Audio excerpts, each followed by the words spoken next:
Good evening, everybody, and welcome to Dallas Social Toastmasters. It is April 29th, the last Thursday in April, and we have a somewhat small crew tonight, but we got a good one, and we have icebreaker speeches coming up and a lot of fun stuff. We've already taken care of all the role assignments. Let's see, everybody here knows how to use Zoom, so I'm not really going to go through a lot of Zoom things tonight in order to get us on the road. Let me go ahead and share our agenda.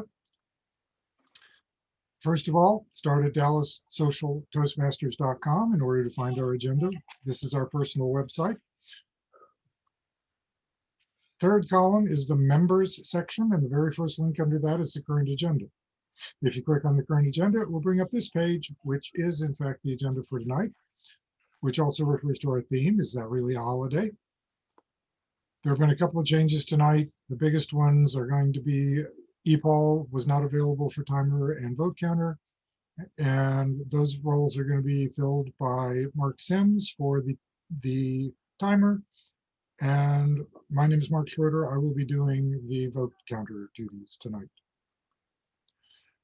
Feel free to bring up a copy of the agenda in order to follow along with the meeting so that you can tell where we are, and especially who your timer is for popping up and pinning them on the top of your screen, as well as just in general to keep track and who you send votes to and who's up next.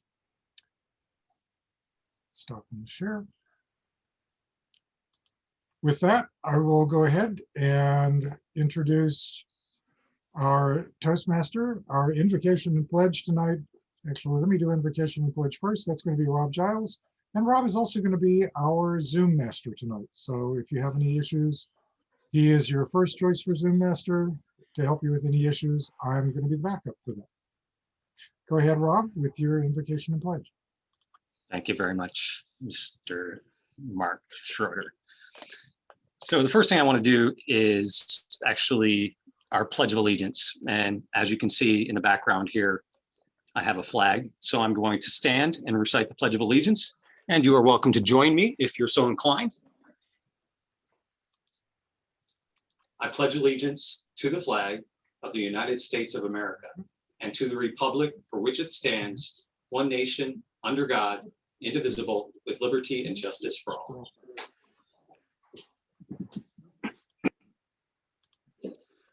Thank you very much. I would also like to provide a quote for you regarding holidays. This is from one Ricky Martin. And his quote is, "I think religion is a bunch of hooey. And I think that the holidays are an opportunity for people to get stressed out getting their rush to shop. It's so conformist." Are holidays a conformist thing? Maybe we'll find out more. I'm going to pass it over to our Toastmaster and our club president. Please help me to welcome Mr. Mark Sims. Thank you, Rob. And the I have in mind are not conformist. They're a little bit unusual. And some of these, the theme title tonight, is that really a holiday? So that's a question we'll try and answer during the meeting. Now, the one actual holiday that did occur a week ago on Wednesday, April 21st, was San Jacinto Day in Texas. Karen Lee knows that because she used to be a state employee. I know that, and we are given that day off. Now, given me needing to keep up with work, I took maybe about half the day off, but that is an official Texas state holiday. So, and it's very important because it was a pivotal battle in the War for Independence from Mexico, roughly an 18-minute battle in which I think Texas managed to, again, win its independence. And if you ever go to Houston, there's a tall tower, the San Jacinto Tower, that I have been in before. I was inspired to look at www.timeanddate.com for some unusual holidays, and I will go over them later on in the meeting. For some of them, the origins were vague. They're not really a days, but on the other hand, they don't hurt anything. What we can do now is to introduce our duty holders. I am going to be timer. In this timer, I will keep track of the times for the speeches, the table topics, and the speech evaluations.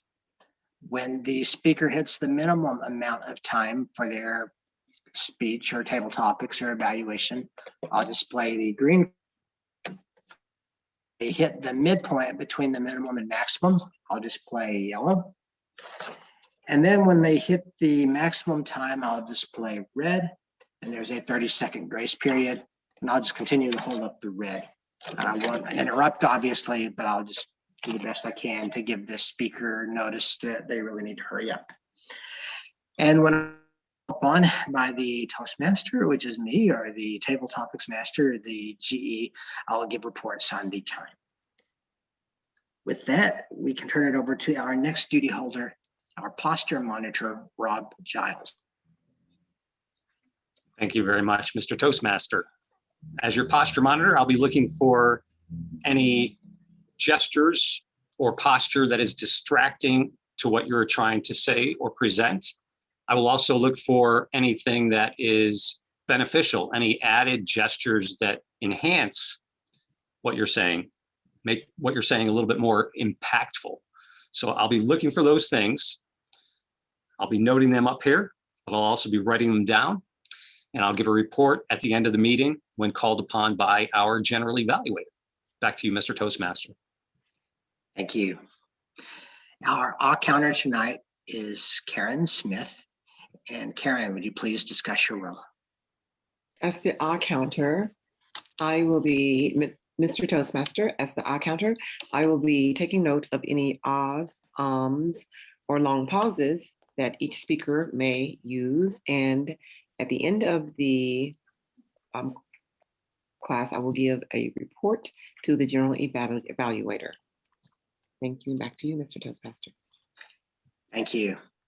And too bad we don't have the clicker to use. It's not as easy to use on Zoom. That way you can really click yourself, really rat out yourself. But one of these days we'll return. Next duty holder is our vote counter, Mark Schroeder. Thank you so much, Mark. As vote counter, what my duty is to do is for each of the contests tonight that we will have, and we have a full set of them because we have 2 speakers and 2 evaluators. We're going to do a vote for who did the best on their performance for each of those contested races. So there's going to be one for the best speaker, best table topics, and best evaluator, assuming that we don't have any disqualifications. And then finally, we'll do best of the big 3. When it comes time, the Toastmaster or one of the big 3 will call on a vote for whoever did the best. You will give those votes to me via private chat. My name is Mark Schroeder. So just chat to me who it is for. And of course, since we have, just in case, if we have multiple marks, make sure you know, don't just say Mark, make sure you know which one of the marks to do it for. And I will not vote myself unless I need to break a tie. I will not tell you that there was a tie and that I had to break the tie, because if I do, then I've told you my vote. So that's going to be my duty. And then I will provide the awards at the end of the meeting for whoever did the best on their particular role tonight. Mr. Toastmaster. Thank you. And our next duty holder is our grammarian, Lee King. As grammarian for this evening, I have 2 roles.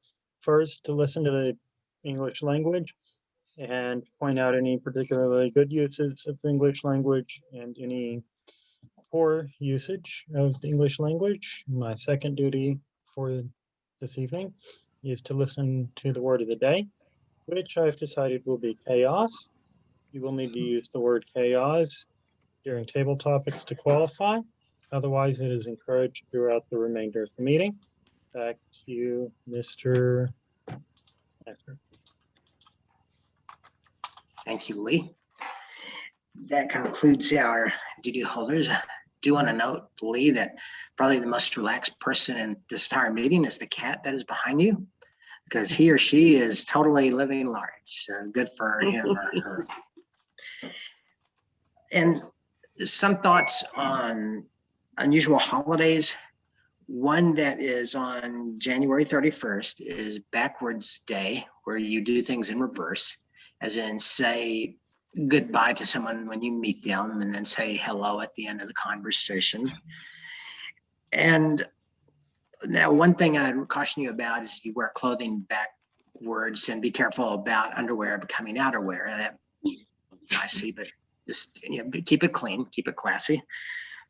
And a few years ago at one of our meetings, we had a reverse meeting where I believe we started off with the final end of meeting and literally through the duty holders reports, the table topics, the evaluations, etc. And that is really challenging, but it was fun. And it's good to do things like that, because my understanding is that if you do that, you challenge your brain, you maybe kind of get the neutrons to connect better, and it's very good for your memory. Another holiday is February 16th, according to this website. Favor day. So on this day, if you're naturally grouchy and someone comes up to you and they're being nice, or maybe bringing you a snack or something like that, really trying to be nice to you, that's not necessarily a compliment on this particular day. And no, the thought may be nice, but maybe they're intimating that you're a grouch. Which reminds me, some years ago when I was in junior high, back before caller ID, I called our school office with some question. I didn't like the tone of the secretary I talked to. So with the courage of anonymity, I advised her that she was a grouch. So, and I had no accountability because she didn't know who it was. So this day is for her. Hey, Mark, what's your problem? I freaked out. And March 12th is Alfred Hitchcock Day, according to this website, which makes no sense because the website notes that it is not his birthday on March the 12th. But one idea they recommended was to have an Alfred Hitchcock movie watching party. Now, I'm a little squeamish on some things, so if you watch The Birds, there's one scene where some poor man had his eyes pecked out. And then obviously in Psycho, there's a terrifying scene near the end. So make sure that you're up to it. And maybe what's safer to do is look for his cameo appearances, because I believe in all or most all his movies, he had a brief appearance. Again, on The Birds, I recall early on, I believe he's exiting a department store with a couple of dogs.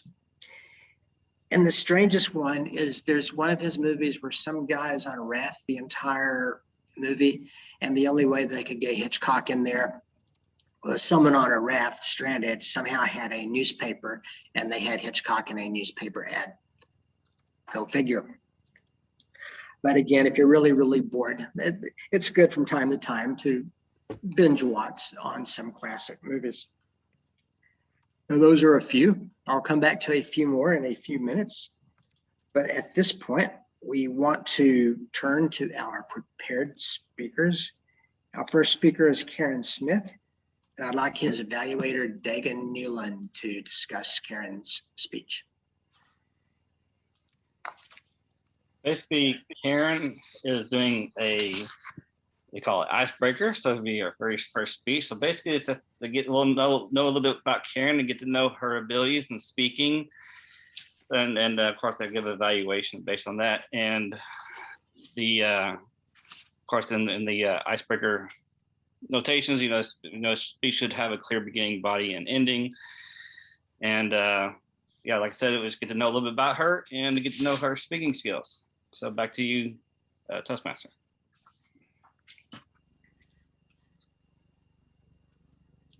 Thank you, Dagan. And Karen's speech title is Oh, the Places You'll Go. So Karen Smith, Oh, the Places You'll Go, Oh, the Places You'll Go. Welcome, Karen Smith. Hi. Mr. Toastmaster and fellow Toastmasters. I don't see any visiting guests. I'm Karen Smith, and this is my icebreaker speech. Oh, the places you'll go. So growing up in rural Keithville, Louisiana, my parents introduced me to travel by way of our wood panel Buick station wagon. My 3 siblings, my mom, dad, and I would travel to the likes of Hot Springs, Arkansas, or Biloxi Beach, Mississippi, or wherever that folding travel map would take us, as my sister and I sat in the rear, facing backwards, watching the world unfold in reverse. These trips were always enlightening, and my parents always seemed to appreciate and embrace the way other communities and other cultures would live, even if they were significantly different than our own. These trips, I think, poured the foundation for my love affair with travel. As I grew older, I eventually attended primary school about an hour or so away from my hometown in Grambling, Louisiana, where I met a host of interesting people from all walks of life. I would even travel home with a few of them from time to time on various breaks, soaking up their culture while learning of their family traditions. I remember vividly my first Thanksgiving away from home, spent in New Orleans, Louisiana, which is only about a 5-hour trek away from my hometown. But anyone who's ever visited or spent time soaking up the likes of the culture and cuisine of New Orleans knows that Cajun French Southern cuisine is totally different than your East Dallas, Northern Louisiana cuisine. So these are 2 total different worlds. So during primary school, I would eventually break the ranks of tenure and join the ranks of the military, which I had a tour of duty, which inflated my travels to a whole new level. I can remember taking off on the aircraft to basic training in Fort Jackson, South Carolina, where I never was really afraid of new heights or sights or sounds, because my father always would encourage the acceptance of every opportunity afforded to travel and get the experience. He was always the first to point out that not all classrooms have 4 walls. My love affair with travel, coupled with the ability to obtain a little extra income for school, landed me in the position of attention for the past 32 years. Wow, I still can't believe I've been in that long. Sometimes I feel like I'm traveling at the speed of light. One of my fondest military memories after completing anesthesia school was receiving a phone call from the mobilization officer, delivering orders for me to go to Afghanistan. I remember vividly answering the call, receiving the instruction, hanging the phone up and pondering the thought. Then calling right back, speaking with the mobilization officer, asking, "Do you have any other destinations on the list?" The mobilization officer took a few minutes, then reluctantly said, "Well, there's Hawaii." Hawaii? I'll take it. So the next thing you know, my anesthesia bag doubled as a little beach bag, and off to Hawaii I go. Upon completion of anesthesia school, I thought I was blessed beyond measure with the attainment of knowledge that could clearly bless others. This specialized field of expertise is one such that is fundamentally essential for an efficient and effective surgical experience. Additionally, it's an appointment that opens uncharted doors to move about the country. The first few months after completing anesthesia school, I was offered the opportunity to travel to the call of mission work. Mission work catered to my love for travel and simultaneously increased my knowledge and appreciation for other cultures, lifestyles, and their values. So whether it be by train, plane, or automobile, boat, ferry, or bus, you can see my love of travel seems to always offer direction for my life. Thank you. Back to you, Mr. Toastmaster. Thank you so much, Karen. Really appreciate it. We're definitely we enjoy icebreakers because get to know so much more about you. So thank you. It's very well done. Our next speaker is Lee King, and he's going to be evaluated by Mark Schroeder. Mark Schroeder, please discuss Lee's speech. Thank you so much, Mark. Lee is going to be doing a speech with a basis of understanding your communication style. Before this project, he responded to a questionnaire to help identify his communication style. And in this speech, he will deliver a well-organized speech about some aspect of communication styles. He may choose to speak about his own communication style or the impact of communication styles on him. The speech can be humorous, informational, or any style that he chooses. And finally, it should not actually be a report on the content of the understanding your communication style project in terms of just going through exactly what the requirements are of the project. His time goal is going to be 5 to 7 minutes. Back to you. Thank you, Mark. Please help us welcome Lee King, speaking on communication styles. Communication styles, Lee King.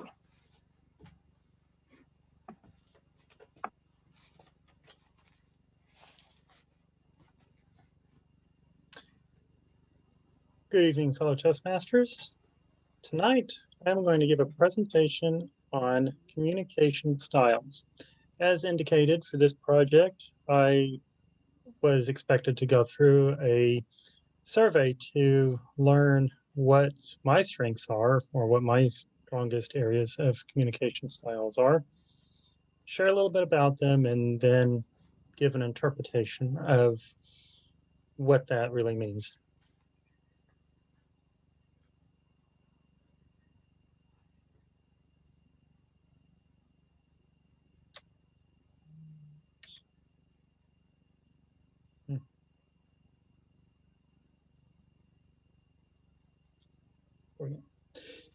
There are 4 main different communication styles.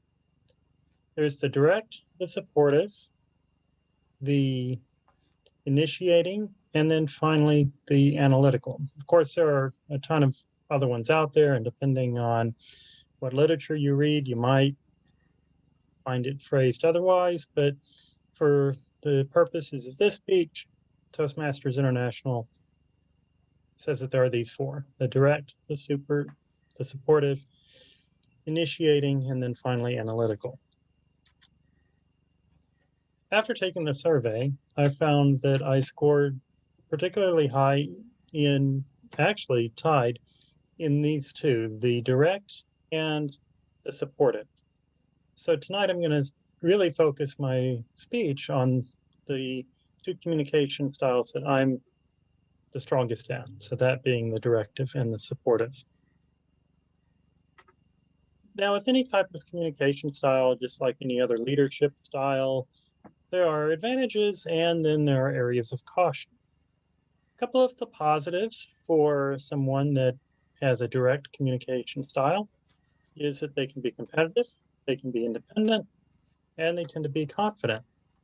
Some of the caution areas is that it can come across as strong-willed and may also be seen as being a little demanding, depending on the recipient. And I thought that this particular diagram, the disc, is a good way to really summarize in a very brief period of time all of the facets of the direct communication style. Likewise, I scored equally when it came to the supportive communication style. A couple of the positives is that it's calm. The people tend to be approachative, sincere, and gentle.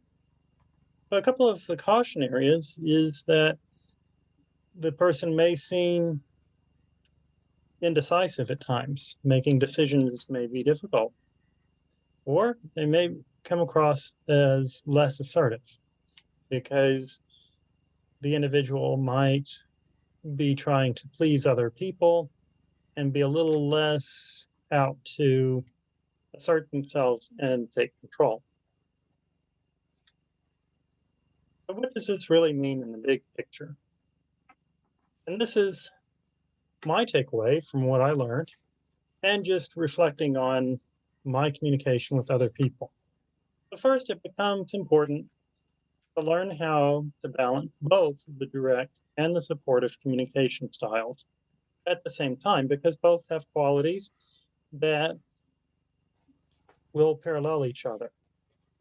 Likewise, some of the disadvantages can also complement each other. So depending on the situation, being able to use both equally becomes the best way to communicate. Also, it's important to know when to use the direct communication style when the environment requires good assertiveness skills and someone to take charge. If you have a whole group of people that are the more supportive or some of the other communication styles, then groups can tend to take longer to make decisions, and there tends to be more of a group think type approach, which can really slow the project down.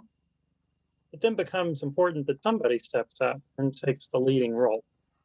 In times, this could also be in the form of making a contest out of something, somehow to motivate other people to get out of that groupthink mode and become an active member of the team.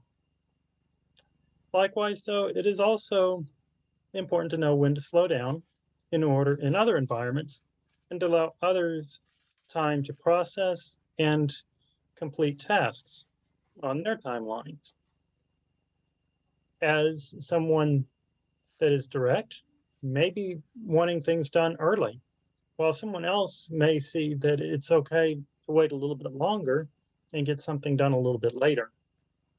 I can remember when I was in school, I had this one group.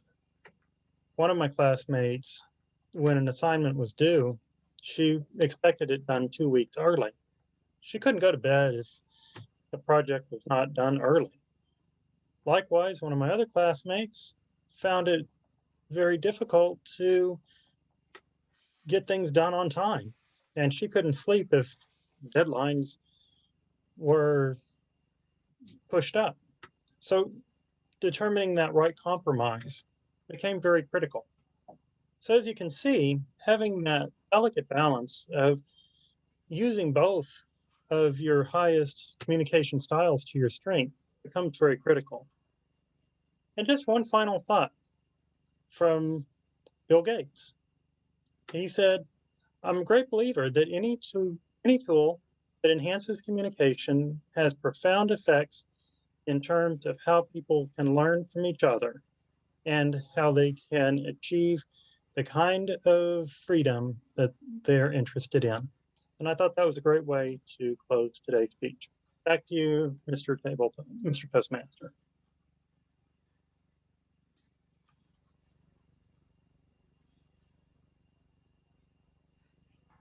Thank you, Lee. And at this point, I am not asking, I'm demanding that the timer give a timer's report. Okay, hey, leave me alone, I'll give it. Both speakers qualified. Karen's time was 4 minutes, 54 seconds, which is in the 4 to 6 minutes for a icebreaker. Lee's speech was 6 minutes, 58 seconds, which is on time. And he would have had a 30-second grace period. So both speakers qualified. So please send your votes to Mr. Schroeder by private chat on who you think did the best job as speaker. And we'll do that really quickly. I'll try not to send it to everyone because that would be a bummer. Okay.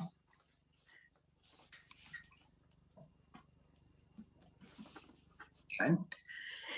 And before we go into table topics, just a few other unusual holidays. One, April 13th is Be Kind to Lawyers Day. Now, we've all heard Shakespeare line, first, let's kill all the liars. I mean, they have feelings. And I recall some years ago, of all places, a Sunday school class where one of the members was impelled to state that he hated liars, which was kind of inappropriate. And in addition, there was a attorney who was a member of the class, and several of us knew that. And so a few people kind of went, ooh, and looked down, and the attorney gave a tight smile and did not really say anything. So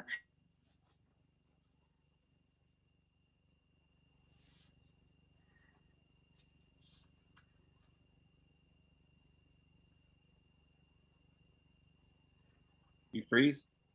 Mark has obviously frozen. Camera has gone black. I still see him. It's frozen. I see him too. It's just frozen. Oh, I see a black screen. I see a black screen now. Yeah, I see a black screen. I still see him.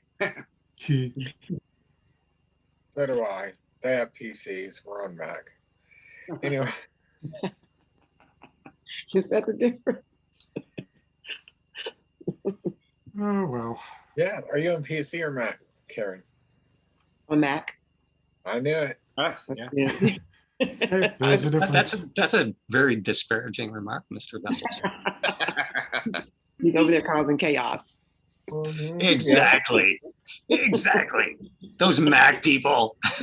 All right, so Mark Sims has actually dropped off the face of the planet for the moment. Okay. Why don't we move into the next portion? Yes, please do. Unless John has something else to say that's disparaging. No. All I'm right, just so a the PC user. next portion would be Rob Giles with Table Topics. Take it away, Rob, until we have Mark Sims back. Thank you very much, Mr. Mark Schroeder. Table Topics is an important part of Toastmasters, and it helps us in our real lives in many different aspects. For one, interviews, very important, helps you to think off the cuff, impromptu, extemporaneously.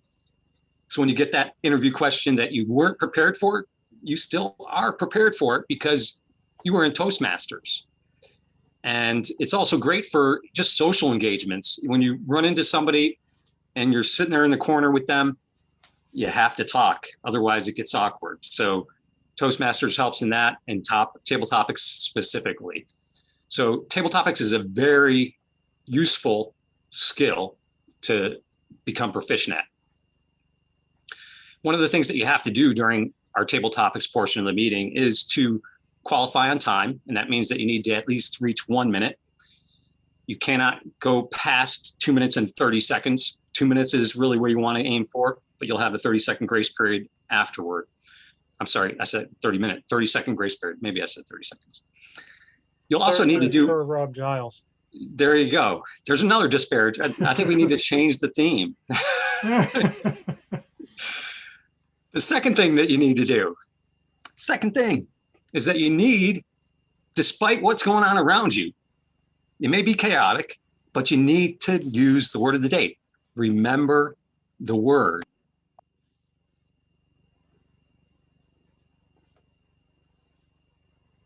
Rob, you're going on mute.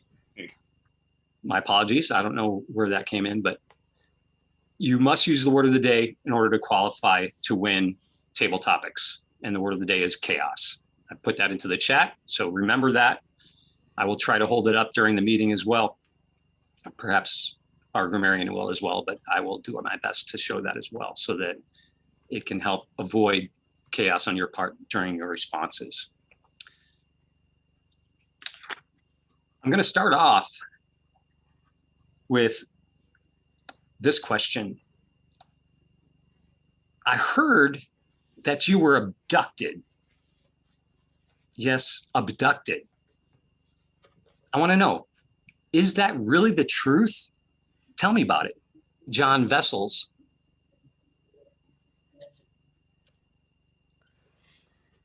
Was I abducted? Well, everything's the truth. Isn't that the way society is right now?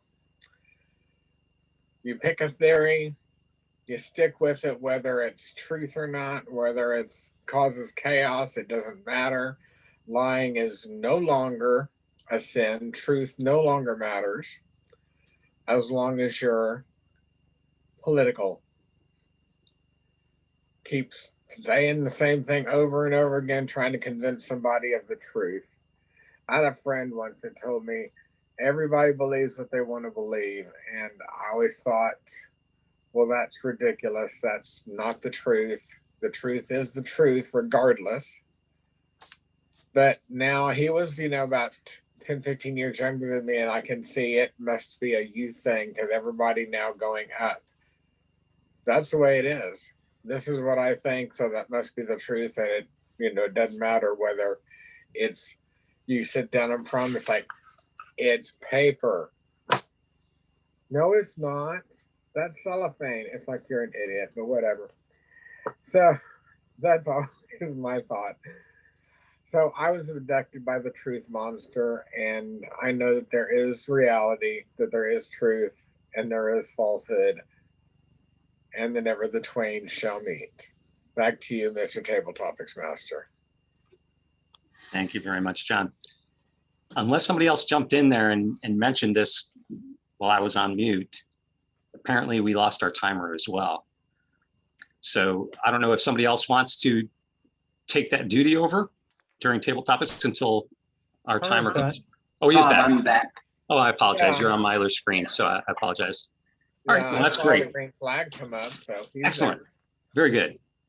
Which brings me to the other note, which is topic contestants. Please make sure that you have our timer pinned or on your screen so that you know when those cards come up and when you qualify and when you are running close to being overtime or are overtime. So everything is the truth, huh, John? Wow. Okay. I do want to ask, and this has to do with your birthday. And my question about your birthday, I need you to tell me about this because I'm not totally convinced, but is it really a holiday? And this one actually is going to go to our Toastmaster for the evening, Mr. Mark Sims. I will time you. Thank you. My birthday is March 14th.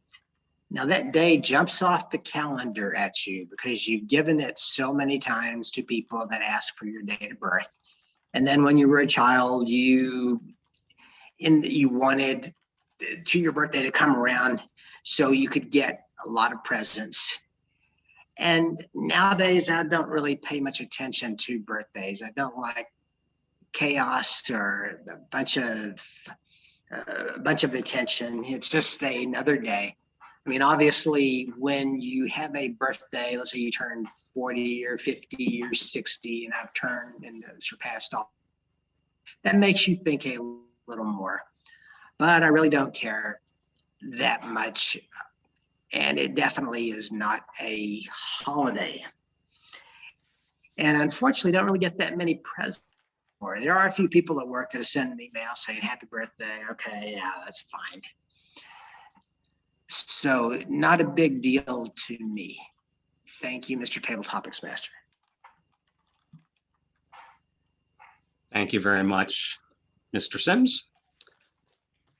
I saw a little note there from Mr. Schroeder about somebody's birthday who's actually on another holiday. And yeah, maybe I should have asked him, but we'll move on to the next topic. This one is going to go to somebody who I shall announce in a moment, but it has to do with Halloween. It's one of our holidays during the year and here in America and a few other countries as well. But America, we really, really focus on it. And it begs the question, though, when you think about what Halloween is and some of the things and history behind it, I want to know, it's one of our holidays, but is it really scary? And this one goes out to Karen Lee. Karen.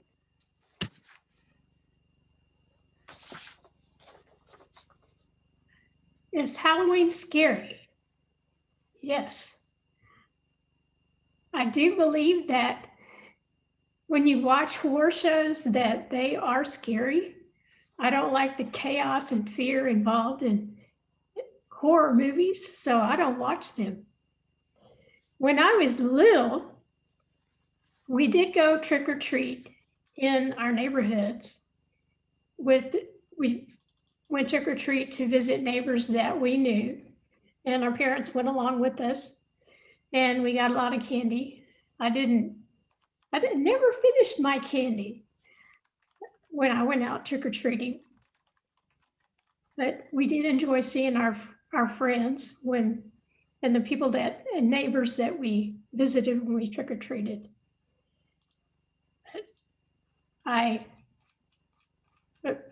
In order to continue to answer the question, this last year I did not see any trick-or-treaters at where I moved here at my new address. So I still have trick-or-treat candy, bite-sized Snickers. So, but back to you, Mr. Table Topics Master. Thank you very much, Karen. Appreciate that. We had our Toastmaster talk about a few things that kind of led into Toastmasters. One of it was, I think it was reverse day or something like that. And we started talking about backwards meetings. Backwards meetings, fun if you do it right. My question is, for backward meetings, are they really difficult? And this question goes to Mr. Lee King. Good evening, fellow Toastmasters. I believe that any time a meeting is changed or altered, it's going to create chaos for some people, and other people are going to really enjoy it, which I really will tell anybody in Toastmasters, or really anybody outside of in any other organization, whenever change happens, rather than being in a complete state of chaos throughout the meeting, just embrace the change, because it's a good opportunity to learn and grow and see things different. I do feel like one of the challenges with a backwards meeting, of course, is that if the odd counter says that you gave 10 ahs during a table topic speech, then that means that you have to incorporate 10 ahs and an oh somehow in your speech, which could be a little challenging, to say the least. So are backward meetings a little challenging? Yes. Can they cause chaos? Yes. But are they worth it? Absolutely. Back to you, Mr. Table Topics Master. Thank you very much, Lee. So challenging, but opportunistic. I want to talk about another holiday that we have that I learned about decades ago, but when I first learned about it, I thought, what's with this? And the holiday is Sweetest Day. And I thought, do we really is it necessary to have another sweetheart holiday? This question goes out to Karen Smith. Karen. Mr. Toastmaster, Sweetest Day. That's a new one. I have not particularly heard of Sweetest Day myself. I've only heard of Valentine's Day, which I feel like if you have a Valentine's Day already, Sweetest Day could get a little chaotic, especially if your sweetest is not your Valentine. This could become a little chaotic. So we really don't need an extra holiday, because I do not feel like that we need any other added confusion in the world. So I feel like we should stick to just Valentine's Day, which could be a bit much for me. I feel like people should love all year long, and you shouldn't have to have Valentine's Day to show the person that you love them. I feel like Valentine's Day is enough. Back to you, Mr. Toastmaster. Thank you very much, Karen. At this point, I will ask for our timers report.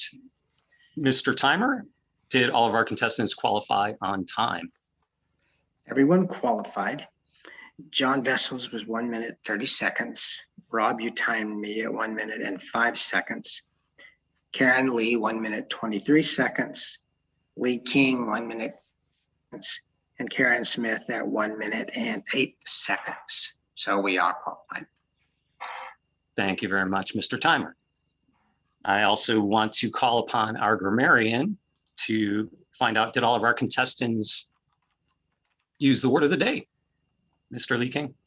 I do not believe I heard the word of the day from Mark Sims or John Vessels. They both did from my notes. Okay, then I guess everyone qualifies.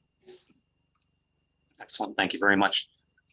So please note that all of our contestants qualified with time and with the word of the day. So you can vote for any of the 5 people that were in table topics. And I'm going to go through the list right now. First was John Vessels, and he talked about, well, was he abducted or not? And is that really the truth? And as far as he's concerned, everything is the truth these days, as far as the media is pushing it to be. Mark Sims talked about his birthday, and maybe it's happy, but is it really a holiday? And he talked about that.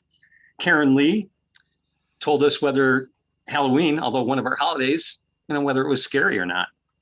And Lee King talked about our backwards meetings and whether they were difficult. And we found out that they're challenging, but full of opportunities. And then finally, Karen Smith. Karen Smith, although not hearing of Sweetest Day, which by the way is in the fall. I'm not sure whether it is September or October, but you can look that up. And I'm pretty sure it's one of those months. Maybe it's November, but somewhere around that side of the calendar.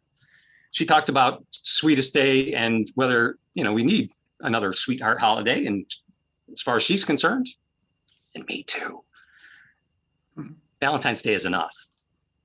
So you can vote for any of them. Again, it's John Vessels, Mark Sims, Karen Lee, Lee King, and Karen Smith. Go ahead and place your votes by private chat to Mr. Mark Schroeder, who is our vote counter. And at this point, I guess I need to know, Mr. Toastmaster, is it necessary? Is it really necessary for me to hand it back to you? Yeah, just for a minute, please. Okay. Since I was rude enough to exit without giving you notice. And when I left, I was talking about Twilight Zone Day, which is not a major holiday, but I definitely enjoy the sci-fi marathons a couple of times a year. The old black and white episodes, the stilted dialogue, and the kind of supernatural themes, and they bring up the politics of the day. That is very interesting to me. And the final unusual holiday is June 23rd, Typewriter Day.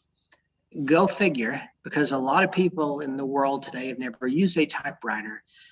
I recall years ago hunting and pecking resumes and cover letters to send to businesses to try and get employed. And then the first year bank examiner, we still use typewriters to type reports. And that was a major pain, because if you depending on the generosity of your supervisor, they may not permit you to have whiteout, and you might have to retype the entire thing. So I'm glad that's over, but it is interesting sometimes to look back at old technologies. Now, again, just to sum up, the San Jacinto Day is a holiday, although not a well-known one. It's more in Texas than anywhere else. The other holidays aren't real. I mean, they were just something someone put on a website, someone's own version of the truth. But it's good once in a while to do something unusual. Maybe to be nice to someone like a grouch or an attorney that maybe you don't know you connect with. Or do something kind of decadent, like a binge watching of some old movies, or ponder on some old technologies like typewriters or landlines, things of that nature. And above all, we can keep in mind that there really is no such thing as a, quote, normal day. Every day is unique in its own way. At this point, we will turn it over to our general evaluator, John Bessels. Thank you, Mark. Now I'm going to move us into the evaluation portion of the meeting. And during the evaluation of the portion of the meeting, we're going to hear from our duty holders. We're going to hear from our evaluators for each one of the speeches, and then I'll do a short evaluation of the meeting itself. So let's get started and start with the evaluations for the prepared speeches. Our first evaluator tonight is Dagan Newland, and who is evaluating Karen Smith. Mr. Newland, take it away. Mark, you ready? Okay. All right, so thank you, Karen, for this wonderful speech. I am going to evaluate using the 3-2-1 method. 3 things I liked, a couple things you can improve on, and 1 thing I really liked. So, of course, first and foremost, you got through your icebreaker speech, and it wasn't chaos, so that was really great. And you spoke, confidently, clearly, and audibly. So that was really good for your first speech. And I can tell you had a, good preparation for your speech, and you didn't seem nervous to me. So that was really good. So a couple of things I thought you could improve on is that I know one the notations it mentions is have a good opening, body, and beginning. Well, you had a really great body, but the beginning and end, I thought you could expand on and get a little more detail, because the opening designed to kind of tell us what you're going to be speaking about. Then the closing is kind of like a recap of what you just talked about. So that means that those 2 pieces could have been expanded on to make it, 1 full opening, body, and closing. The other thing, the notes, I'm going to ask you a question. You had some notes in front of you, right? Or to the side of you? Yeah, so because I could, you could tell you kind of look off to the side a little bit for your notes. At least that's what I looking at. But maybe if you're going to use notes, which is perfectly fine, but maybe put it right in front of you. That way, if it's directly in front of you, your eye movement won't be as noticeable, because you'll be looking more at it, so to speak. Because even if it's in front of you, maybe blocking your view of yourself, because you may want to watch yourself, but don't mind that. Just but yeah, so those 2 things I think you can improve on. And the really good thing I really liked is just the flow of the speech. There's really good flow, and you tie things together. For example, you talked about the traveling with your siblings, which that incorporated your love of travel, things like that. And of course, you use that timeline, from traveling with the kids to the trips, then trips with your parents, then talk about the school, then the military and so forth. So it's kind of like a timeline. So that was really great. And all those kind of used to wrap up to get us to know a little bit more about you. So that was really awesome. So once again, you spoke confidently, clearly, and audibly. You had a good preparation. So just work on the opening, closing, and there's just really good flow of the speech. So thank you, Karen Smith. Back to you, General Evaluator. Thank you. Thank you, Dagan. Yes, it was a very good speech tonight, Karen. Thank you very much. And we do love icebreakers. They're always so much fun getting to know everybody. Now, we've got our second evaluator for this evening, and that's going to be Mark Schroeder. Mark Schroeder is going to evaluate Lee King's speech. So, Mark, can you take it now? Absolutely. Thank you so much. Fellow Toastmasters, and especially, sorry, not Karen, definitely not Karen, and especially Lee.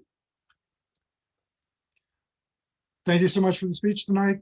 It's an interesting one because it's one that I've had to give, and knowing what is in the project really helps me do the evaluation, I think, because it tells me what you did above and beyond what is really called out for as requirements and what's given to you in the project. I'm going to do the 3 1 basically, because there's going to be a lot of little things. They're all nits. They're not important things, they're not big things, but there's more than just 2 of them. So I'm going to go through in that sort of a form. I really like the slides that you had. The slides are, as I recall, something that is not given to you. I thought they were put together very well, very informative. And they and all of the other stuff you did to augment the original proposal or the original project really helped, I think, a lot, because otherwise it can be really, really dry. I liked when you talked about, in particular, when you were in school, those you gave some examples. I'll talk a little bit more about that later. But I did like when you brought up some of the examples that were from your real life, that always personalizes a speech like this. And I especially like the way you ended it with a final thought. And I know that's not something that is talked about at all in the project, especially not that particular quote or anything. Thought it was appropriate, and it was a nice way to end this one. So I really appreciated that and liked that a lot. With regard to the middle, the kind of things that I might have liked to have seen be just a little bit different. It's maybe a pet peeve, but there are times that under the new program, we hear a lot more for this project or for this speech, as opposed to just giving it as if it were important in and of itself. We used to just give speeches because it was important in and of itself, and we don't seem to do that. We say for this project. I've done it too. It's something I notice, and I don't think I like it as much. I would have liked to see you a little bit more than the slides. I don't want us to think that the slides are the presentation. If that means that you need to talk for a minute before you get to the slides or something, but I'd like to see a little more of you perhaps. So that would be another minor nit. With regard to the examples, I like the examples that you gave. I would like to have seen more of them. I think the personalizing it and giving more examples of exactly, especially in this case, of the things that were cautionary tales, I think I would have liked to have seen a little bit more of that. And you made up one word, and I don't remember exactly whether it was approachative or approvalative, but there was a word that you made up that ended with ABLE, I think, on your slides, and you added an ITIVE to it. So you can go back and look at your slides for that one. But finally, the part that I thought, I was really torn between picking that final thought as being the best thing in the speech, but I think the final thing that was really better than anything else was, what does all this mean? Summarizing what all of it meant, when to use one style versus the other, and the advantages of using one style in a situation versus the other. Thought that was the biggest takeaway from this. Back to you, General Evaluator. Thank you, Mr. Schroeder. Now, if you would, I need to get Mark stuck with that red flag. Did he run away and it stuck to his screen? Anyway, Mr. Sims, did everybody qualify in time for the evaluations? I really don't know if he's there. No, I think Okay. it's frozen. Yeah, I guess he's just frozen again. All right. Well, let me do a little bit of evaluation of the meeting. That way that my duty holders can evaluate me also. I want to thank, I liked the meeting tonight. I thought it was a good title. I always like those interesting holidays. You know what Mark Sims did mention? Pi Day. And he's a Pi Day birthday. I thought, how crazy is that? I realized that I'd sent him a pie on his birthday with birthday pie. So anyway, I just thought that was funny. But no, good, interesting speech, fun topic. I didn't know there was a Grouch's Day. I would have been at my personal holiday if I'd known about it. Didn't know there was a Backwards Day. I'd heard about that Sweetest Day or something. We talked about that one time in a meeting a long time ago, and it's just crazy. Mark's almost there, Mr. Sims. Hey, did everybody qualify on time?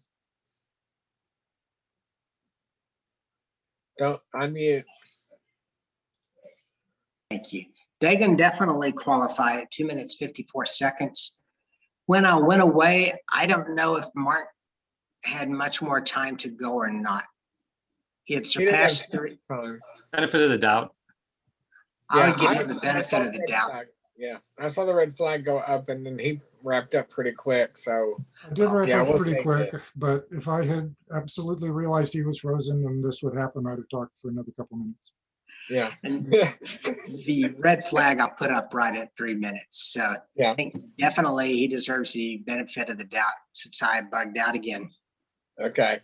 So, if everyone would take a moment and vote for who they thought did the best job as evaluator this evening between Dagan Newland and Mark Schroeder. And also, what wasn't mentioned today, if you have comments for any of the speakers this evening that you'd like to share, please just email or chat with them directly and let them know what your opinion or thoughts were on the meeting, on their speaking portion, excuse me. Just be truthful, if there is such a thing. Now, other parts. Okay, table topics. Rob, good job on table topics tonight. I thought it was really quite interesting that you kind of asked backhanded questions to everybody. I thought, or most everybody, I thought that was really interesting. And I think they all turned out really well. I think everybody had a pretty decent answer for it. So I didn't think you stumped anybody too much. So it's always good when people can answer the table topic questions and not just spin off into the hole because they don't, so everybody did a good job this evening with table topics. So that was great too. All in all, I think the meeting to date so far has been just great. It's all been really good. Dagan appears twice now.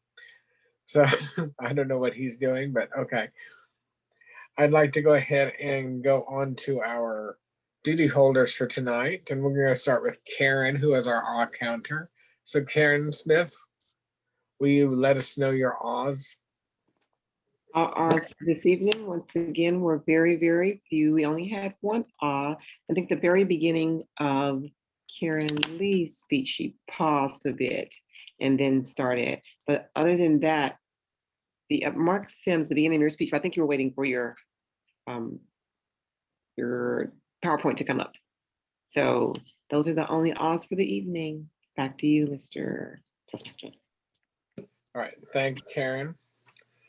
Our next duty holder this evening is Rob Giles with his posture bell. I didn't hear the bell go off, but okay, Rob, what about it? Okay, I made an executive decision not to ding that bell. Not that it always is heard anyway, but I like to try to ding it when I can during a meeting, even virtually. But I did note throughout the meeting. So I have some good things and some not so great things, but mostly good. So I'll start off going chronologically throughout the meeting. I think chronologically, we'll see. As far as who appeared, I guess, maybe not when they did these things, but when they appeared. Mark Sims, when you were talking about getting the timing for the contestants, you said demand, and I think you did this. If not, I know I was doing that, but I think that you had said you were demanding to yourself. So I thought you did a great job of emphasizing that, and you used a little humor there, which was great. During table topics, or no, I'm sorry, during our prepared speeches, Karen Smith, I thought you did a little salute, and I thought that added some emotion as far as what I felt as an audience member. So I thought that was great. It added some emphasis to what you were saying and the whole sense and kind of level of emotion in general. So I thought you did a great job with that. You also had some facial expressions when you were talking about an option to go to Hawaii. And so there was kind of like a perk up, and you used that facial expression to exaggerate that and enhance that. So I thought you did a great job with that, to let us know that that's definitely something you were up for. So that was great in that. I appreciate those.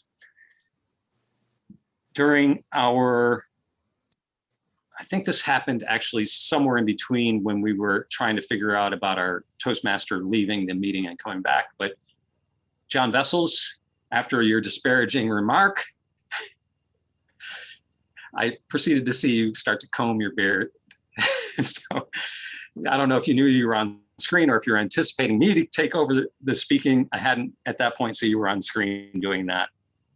You also had later in the meeting, not too long ago, where you actually rubbed your eye or scratched your eye during your general evaluation or before you started that.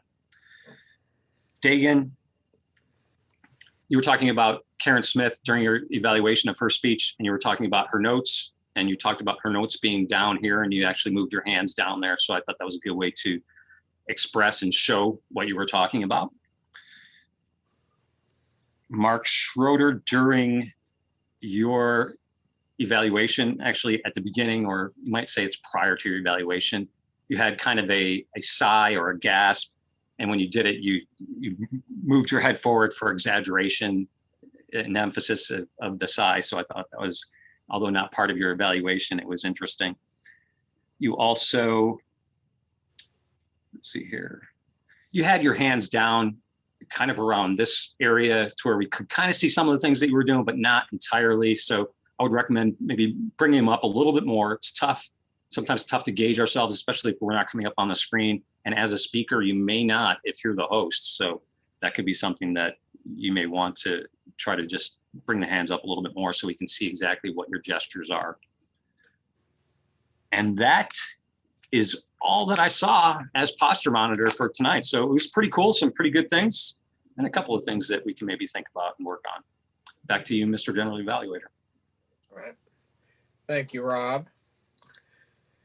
Yes, I knew I was on camera when I covered my beard. I wasn't concerned about it. Well, you know, sometimes, let me tell you this. When we were in person and I'm back there eating and making a mess, it's like I don't get called upon because I'm eating. So sometimes I think it's unfair. You call me out on Zoom and I'm not the center of attention, but that's fine. All right. Our last duty holder for this evening is going to be Lee King, and Lee is our grammarian. So Lee, can you share your grammarian finds for me? Yes, overall, great job this evening. I didn't really hear anything that stood out as awkward or inappropriate use of the English language. I did think that the word disparaging was good, used several times throughout the meeting. And as far as word of the day, other than table topics, I believe I heard it one other time. So that's the end of my report. Thank you. All right. Thank you, Lee. Yes, I think disparaging is Rob's word of the day today because he's used it several times. That's cool. Anyway, I'd like us to move on now and vote for who we thought did the best job of the big three. The big three are our Toastmaster, Mark Sims, our Table Topics Master, Rob Giles, or our General Evaluator, myself, John Vessels, in case you don't remember who I am. It is on the screen, so you don't misspell it. No. And excuse me, and now I'll go ahead and like to call our president, Mr. Sims, to do our business portion. Go ahead, Mark. Thank you, John. One thing I want to clarify is, did Anthony Faust actually? It's Justin Faust. Oh, Justin Faust. Okay, so And then Dr. Fauci. and then you dropped. Did Justin Faust what? Did he pay his dues and join, or pay his dues? No, I sent the invoice. He has not paid yet. Okay, I thought I had seen. We do have the form from him. We just don't have the dues apparently. Oh, I gotcha. Okay, so that is work in process. So What's meant he wasn't paying until the first of next month anyway. So that's right. we still have time. Okay. Well, when he comes back, I'll attempt to call him by his correct name. That would be a good thing to do. Whole lot. We'll also tell him not to watch this recording. Absolutely. Hopefully he doesn't. And I would like to ask Rob Giles if he's heard on a response to the question I'd sent his way on the purpose for us paying for the division contest. Thank you very much, Mark. First, I want to jump back a little bit first and ask Dagan, have you received any word from Sean Lane regarding rejoining? No. Okay. All right. So that's outstanding still. I'll reach out to him.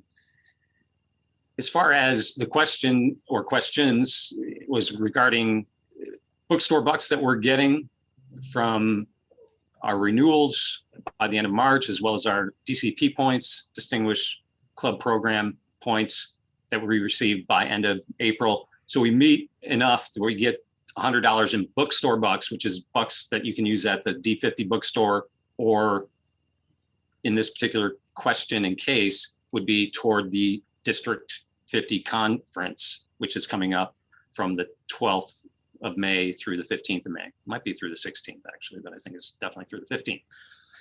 And the question I was posed, this is virtual. Do we actually have to pay for it? And I reached out. I did send an email to the program quality director, and I have not heard back.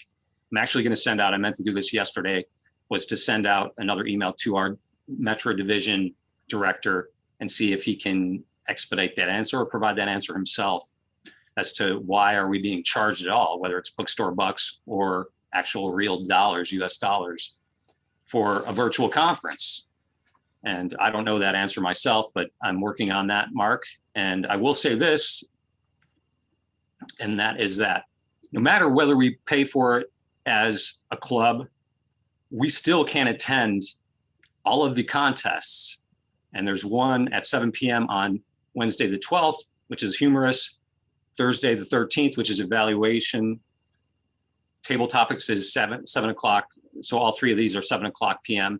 7 o'clock p.m. on Friday the 14th. And then at, I believe it's now 2:30 p.m. on Saturday, which is for the International Speech Contest. I will actually not be here for our meeting on the 13th, as I'm helping out with that evaluation contest. And which goes back to that question as well. Do we want the club to actually attend that contest as opposed to our normal meeting? So that's kind of where we stand right now. And that's as much answer I can get to you as of right now. And I hope to have something a little bit more definitive and informational in the next couple of days, hopefully. Well, I think one question that we had was, if this is virtual, obviously the one thing that you had already mentioned, why are we paying $100? But the other question is, so if we don't pay the $100, then does that mean that we're not going to get access to the contest? No, we will. That may not be an option. You will have access to the contest. Everybody has access to the contest. You don't have to pay for those, but it's the other things that we would benefit from as a club, depending on who wants to do it.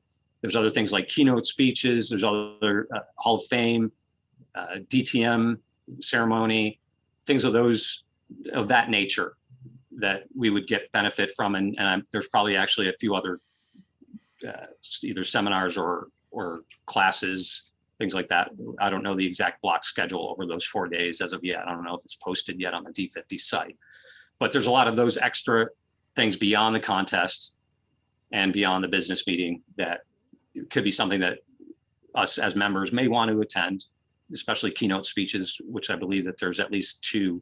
There may be more than that, but there's at least 2 over the course of those 4 days. So, okay, so just to set the record straight, then it's free. Every member of District 50 will get free access to all the contests and the business meeting. So I don't know if everybody gets access to the business meeting. I know that definitely the VP of Ed and maybe everybody does, but I think they did last year. I think you have to register for that though. Yeah, but I know it's free. So and obviously the VP of Ed and the president are the ones that will vote for the club on any issues or the district officer elections for sure.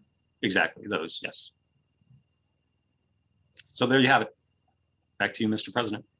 A quick addenda to that, since you had mentioned Justin and Sean. I did reach out to Sean on Friday as well and did not get a response back from him as well yet. Okay. And so what I'm hearing from Rob is that we can attend the contest for free, but some of the specific ceremonies require payment. So since Rob had asked a question, and we're talking about 2 weeks from tonight, do we want to make a decision or take a vote now on whether we pay the $100 in bookstore in order to get access to the ceremonies?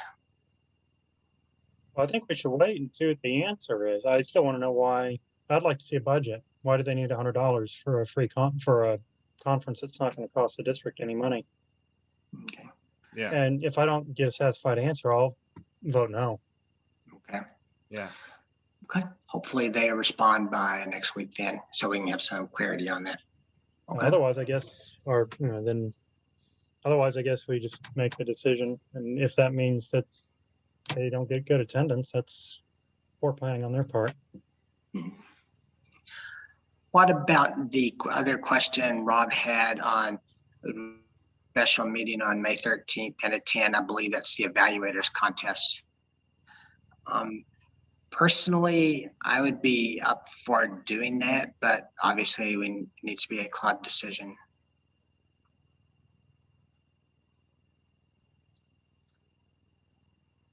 I'm not going to vote on that because, I won't be here. I will actually be at the contest helping out, but if I was, I would be in favor of it, but I totally understand if somebody else has other viewpoints, but I would encourage people to speak up about it.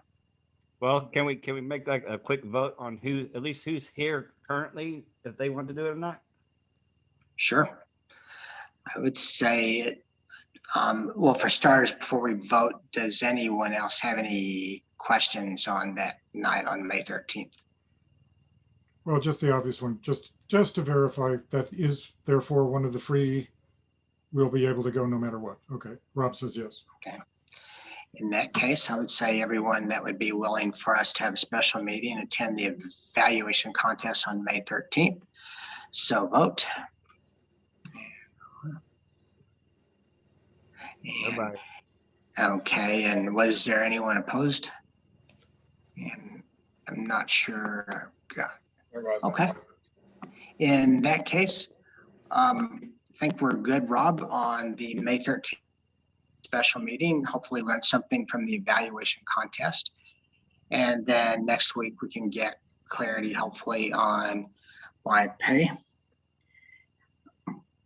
Other thing we want to bring up is to keep in mind, we're going to have officers elections on May 27th. That would be roughly 4 weeks from tonight. So keep in mind what role you would want to, what officer duty you would want to do for 1 year. And definitely relatively new members are very welcome. Karen Smith, if there's any other roles that you've seen us perform, you're very welcome. And it's a great way to learn. I mean, you're saying, hey, I don't want to get thrown in the grease, or someone else is more qualified. But a lot of times it's the experience. You don't do it naturally, or you learn through doing. And so you become better at it, even if you may struggle and have some growing pains early on.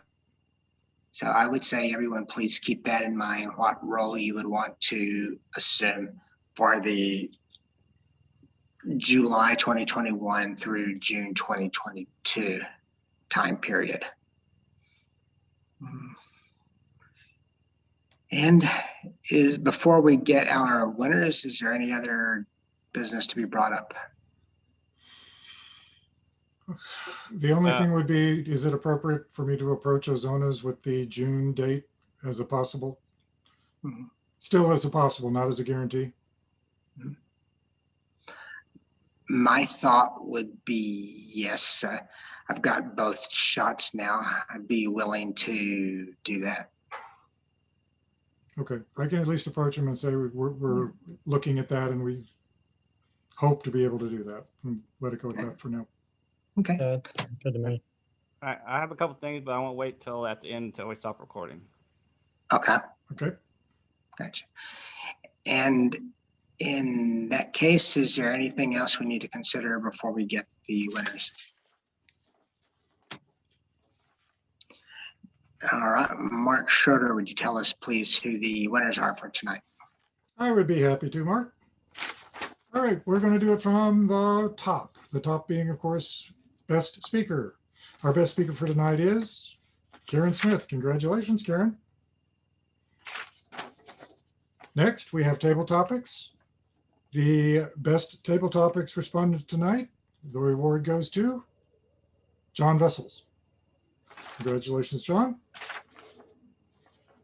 Next, we have the best evaluator. Best evaluator, that one actually is going to go to me. So, yay me.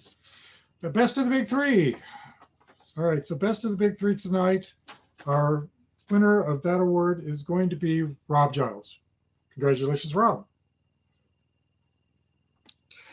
And thank you all. And everyone have a great weekend. All right. Thank you all.